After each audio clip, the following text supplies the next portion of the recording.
بسم اللہ الرحمن الرحیم۔ کبھی آپ نے سوچا ہے کہ کچھ لوگ گناہ کرتے ہیں لیکن انہیں اپنے گناہ کا احساس تک نہیں ہوتا ہے، جبکہ کچھ لوگ معمولی سی غلطی پر بھی فوراً استغفر اللہ کہنے لگتے ہیں۔ کیا وجہ ہے کہ ایک انسان کے دل میں توبہ کا خیال آتا ہے اور دوسرے کے دل میں نہیں؟ حقیقت یہ ہے کہ استغفار کہنا نہ صرف انسان کی اپنی طاقت نہیں ہوتی، بلکہ یہ اللہ تعالیٰ کی بہت بڑی نعمت اور خاص توفیق ہوتی ہے۔ بزرگان دین فرماتے ہیں کہ جب اللہ تعالیٰ کسی بندے سے محبت فرماتے ہیں تو اسے اپنے دروازے پر کھڑا کر دیتے ہیں، اور استغفار اس دروازے کی پہلی دستک ہے۔ السلام علیکم، welcome back to my channel simple life with me. امید کرتی ہوں آپ سب اپنے گھر میں خیریت سے ہوں گے، میں بھی الحمدللہ ٹھیک۔ آج میں آپ لوگوں کے لیے حاضر ہوں ایک نئی ٹاپک کے ساتھ، ایک نئی موٹیویشنل ویڈیو کے ساتھ۔ امید کرتی ہوں آپ کو میری ویڈیو ضرور پسند آئے گی۔ تو آج ہم بات کریں گے ان 4 نشانیوں کے بارے میں کہ جو بتاتی ہیں کہ اللہ تعالیٰ نے آپ کو استغفار کی توفیق عطا فرمائی ہے۔ اگر یہ نشانیاں آپ میں موجود ہیں تو خوش ہو جائیں، کیونکہ یہ اللہ تعالیٰ کی رحمت کا دروازہ کھلنے کی علامت ہے۔ سب سے پہلی ہم نشانی کی بات کریں گے، وہ یہ ہے کہ گناہ کے بعد آپ کا دل بے چین ہو جانا۔ دیکھیں، استغفار کی پہلی اور سب سے بڑی نشانی یہ ہے کہ گناہ کے بعد انسان کا دل مطمئن نہیں رہتا۔ اگر آپ غلطی کریں لیکن آپ کے اندر سے آواز آئے کہ میں نے یہ کیا کر دیا، میں نے یہ کیوں کر دیا، کس طرح کر دیا میں نے۔ تو آج بہت سے لوگ گناہ کرتے ہیں اور فخر بھی کرتے ہیں، لیکن جس شخص کو اللہ تعالیٰ نے استغفار کی توفیق دی ہو، وہ گناہ کے بعد سکون محسوس نہیں کرتا۔ اس کی رات کی نیند متاثر ہو جاتی ہے، اس کا دل بار بار اسے ملامت کرتا ہے، اور یہی زندہ دل ہونے کی علامت ہے، کیونکہ مردہ دل تو گناہ پر خوش ہوتا ہے، جبکہ زندہ دل گناہ پر شرمندہ ہوتا ہے۔ ایک نارمل گھرانے کی خاتون کو ہی لے لیں، دیکھ لیں کہ اگر غصے میں اس نے اپنے شوہر سے یا اپنے بچوں سے کوئی سخت بات کر دی تو کچھ دیر بعد دل میں چبھن سی شروع ہو جاتی ہے۔ ہم سوچتے ہیں اگر اکثر ہم اپنے شوہر کو کچھ بات بول دیں سخت قسم کی، بچوں کو، تو ہمارے دل میں آتا ہے ہم نے کیوں کہہ دیا، ہمیں اس طرح نہیں کہنا چاہیے تھا، یہ میں نے غلط کہہ دیا۔ یعنی دل میں ایک چبھن سی محسوس ہوتی ہے کہ مجھے ایسا نہیں کہنا چاہیے تھا، مجھے اس طرح نہیں کرنا چاہیے تھا۔ پھر ہم کیا کرتے ہیں، ہمارے دل میں آتی ہے کہ ہمیں معافی مانگنی چاہیے، یا اللہ پاک ہماری مدد کیجیے گا۔ یعنی یہ جو چبھن ہے دراصل اللہ تعالیٰ کی رحمت ہے۔ اگر دل میں احساس باقی ہے تو امید باقی ہے۔ اس لیے جب بھی گناہ کے بعد دل میں بے چینی ہونا تو اسے کمزوری نہ سمجھے، یہ اللہ تعالیٰ کی طرف سے استغفار کی پہلی توفیق اور پہلی نشانی ہے۔ اور دوسری نشانی یہ ہے کہ بار بار استغفار کی طرف دل کا مائل ہونا۔ دوسری نشانی یہ ہے کہ انسان بغیر کسی خاص وجہ کے بار بار استغفار پڑھنے لگتا ہے۔ کبھی ہم کام کرتے ہوئے پڑھنے لگ جاتے ہیں، کبھی کھانا بناتے ہوئے، کبھی سوتے ہوئے، جاگتے ہوئے، کبھی تنہائی میں، کبھی خود بخود ہماری زبان سے نکل رہا ہوتا ہے استغفر اللہ، استغفر اللہ، استغفر اللہ۔ یہ بہت بڑی نعمت ہے، کیونکہ ہر زبان کو یہ سعادت نصیب نہیں ہوتی۔ کتنے لوگ دن بھر دنیا کی باتیں کرتے رہتے ہیں لیکن اللہ کا ذکر ان کی زبان پر نہیں آتا، اور کتنے خوش نصیب لوگ ہیں جن کی زبان پر بار بار استغفار کی طرف مڑ جاتا ہے، اللہ کی ذکر کی طرف مڑ جاتا ہے۔ یہ ایسے ہی ہے جیسے اللہ تعالیٰ اپنے بندے کو اپنی طرف کھینچ رہا ہو۔ اگر آپ بھی کبھی محسوس کریں کہ آپ کی زبان خود بخود استغفار پڑھنے لگی ہو تو اسے معمولی بات نہ سمجھیں، یہ اس بات کی علامت ہے کہ اللہ تعالیٰ آپ کے دل کو صاف کرنا چاہتا ہے، آپ کے گناہوں کو مٹانا چاہتا ہے، آپ کو اپنے در کی طرف کھینچ رہا ہے اللہ پاک۔ تو استغفار کی توفیق ملنا کوئی معمولی بات نہیں ہے، یہ آپ کے مومن ہونے کی نشانی ہے۔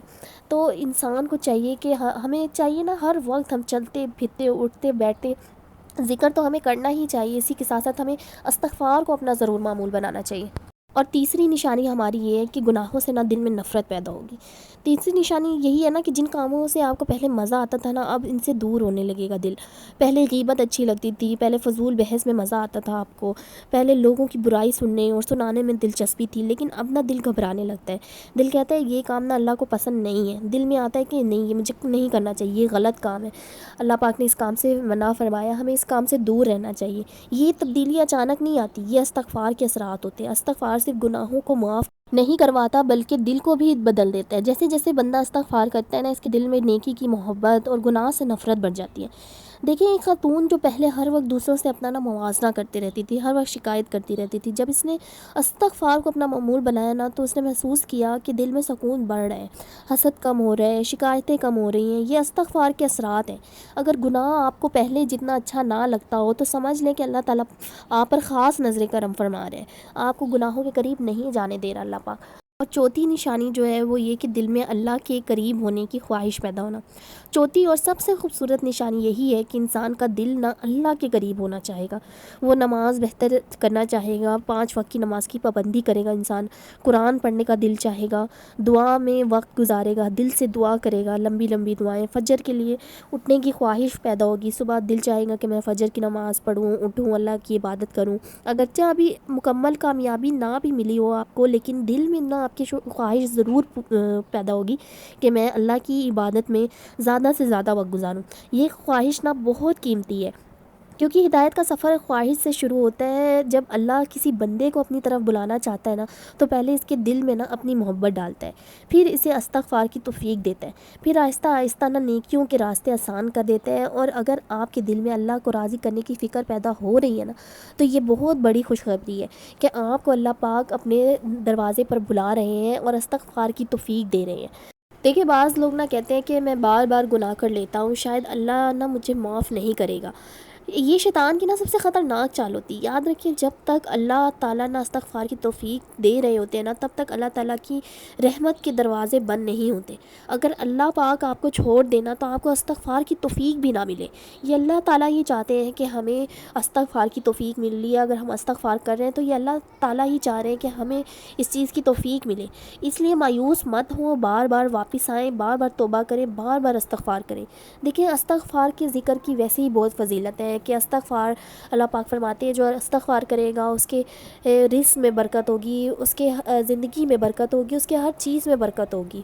تو استغفار کو نا اپنا ضرور معمول بنائیں۔ آج سونے سے پہلے اپنے دل سے ایک سوال پوچھیں کہ کیا میرے اندر ان 4 نشانیوں میں سے کوئی ایک نشانی موجود ہے؟ اگر جواب ہاں ہے تو اللہ پاک کا شکر ادا کریں، کیونکہ دنیا کی نا سب سے بڑی دولت صرف پیسہ نہیں ہے، بلکہ وہ دل ہے جو گناہ کے بعد استغفر اللہ کہہ سکے۔ کیا پتہ آج آپ کا ایک سچا استغفر اللہ اللہ کے ہاں آپ کی تقدیر بدل دے۔ اور اپنا معمول بنائیں، روز روٹین میں نا آپ اپنے معمول میں شامل کریں کہ آپ نے روز پڑھنا ہے 500 مرتبہ یا 1000 مرتبہ، جتنی بھی آپ کو توفیق مل رہی ہے، جتنا بھی آپ بآسانی پڑھ سکتے ہیں آپ ضرور پڑھیں، اسے معمول بنائیں اپنے روز ڈیلی روٹین میں استغفر اللہ پڑھنے کی۔ کیا پتہ کہ آپ کے آج بہنے والے چند آنسو اور استغفار کی برکت سے آپ کے برسوں کے گناہ دھل جائیں، اور کیا پتہ آج کی ایک سچی توبہ آپ کو اللہ کے اتنا قریب کر دینا جتنا آپ نے کبھی سوچا بھی نہ ہو۔ تو آئیں ابھی سے دل سے پڑھتے ہیں استغفر اللہ۔ اگر آپ پورا نہیں پڑھ سکتے استغفر اللہ ربی من کل ذنب واتوب الیہ، تو آپ صرف استغفر اللہ بھی پڑھ سکتے ہیں۔ آرام آرام سے ٹھہر کر پڑھیں کہ استغفر اللہ، آپ اس طرح بھی پڑھ سکتے ہیں۔ تو اللہ تعالیٰ نا ہمیں سچی توبہ اور کثرت سے استغفار کی توفیق عطا فرمائے۔ اور اسی کے ساتھ ساتھ میں اپنی ویڈیو اینڈ کرتی ہوں۔ ویڈیو میں کوئی بات بھی اچھی لگی ہو یا کوئی پوائنٹ پسند آیا آپ کو، یا میری کوئی بھی بات آپ کے دل کو لگی ہو، تو ویڈیو کو لائک کرنا نہ بھولیے گا، اور میرے چینل پر نئے ہیں تو میرے چینل کو سبسکرائب کرنا نہ بھولیے گا۔ اسی کے ساتھ ساتھ مجھے اجازت دیں، ملتے ہیں نیکسٹ ایک موٹیویشنل ویڈیو کے ساتھ۔ اپنا بہت زیادہ خیال رکھیے گا اور مجھے دعاؤں میں یاد رکھیے گا۔ اللہ حافظ۔